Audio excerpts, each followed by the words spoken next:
Good evening Kolkata super hits 93.5 red FM. मेरा नाम है निमेश और मैं आप सभी के लिए इस वक्त -6 से रिपोर्ट कर रहा हूँ, जहाँ पर आज मूवी बंकू बाबू की प्रेस मीट हुई है।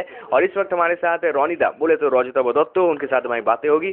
রনিদা, সব থেকে তোমার থেকে জানতে চাইবো বঙ্কু বাবু এই সিনেমায় তোমার ক্যারেক্টারটি নিয়ে একটু বলো। আমার চরিত্রের নাম কমল। এখানটায় শাশ্বত আমার বঙ্কু বাবু, বঙ্কু দারোগা আমার রিটায়ার্ড ফাদারের মানে রিটায়ার্ড বাবার চরিত্র করছে। আমি তার বড় ছেলে, এমনি একটা সাধারণ চাকুরিজীবী। বাবার ভয়ে এবং শাসনে খুব একটা দুর্দান্ত গোছের স্বভাব তৈরি হয়নি, খুবই মিনমিনে স্বভাব। বউয়ের সাথে সম্পর্কটা ভাই বোনের মতো হয়ে দাঁড়িয়েছে।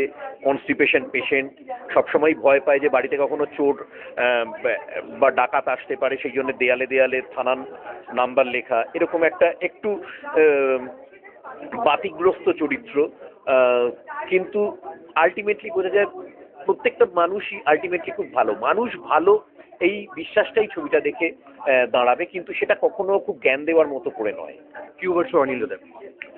অনিন্দ দীর্ঘদিনের বন্ধু, প্রায় 10 বছরের পুরনো বন্ধু। এক আকাশের নিচে পর্ব পরিচালক হয়ে এসেছিল, তখন থেকে আলাপ। তারপর বিভিন্ন সূত্রে আলাপ আরো এক্সটেন্ডেড হয়েছে। ওর টেলিফিল্ম দেখেছি, দেখে ফোন করতাম, এবং তারপর ও যখন এই গল্পটার জার্মটা ওর মাথায় আসে, ও তখন বলে যে এরকম একটা গল্প করতে যাচ্ছি। ওকে সবসময় উৎসাহ দিয়ে এসেছি, খুশি হয়েছি যে ও নিজে ইন্ডিপেন্ডেন্টলি একটা কাজ করতে চলেছে, এবং আলটিমেটলি সেই ছবিটা কমপ্লিট হয়েছে, সেটা রিলিজ করবে। নাথিং লাইক ইট আমার একজন বন্ধুর একটা স্বপ্ন সফল হলো, এবং আমি নিশ্চিত যে এটা হিট করবে।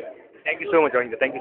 वेलकम। चलिए आवाज सीधन अदर देन रॉनिदा की, यानी कि हमारे अपने रजता दत्त की, जिनके साथ हमारी रेड एफएम पे बातें हो रही थी। मूवी बंकू बाबू की प्रेस मीट जो है वो थोड़ी देर पहले -6 में हुई है। That's all for me, back to studio.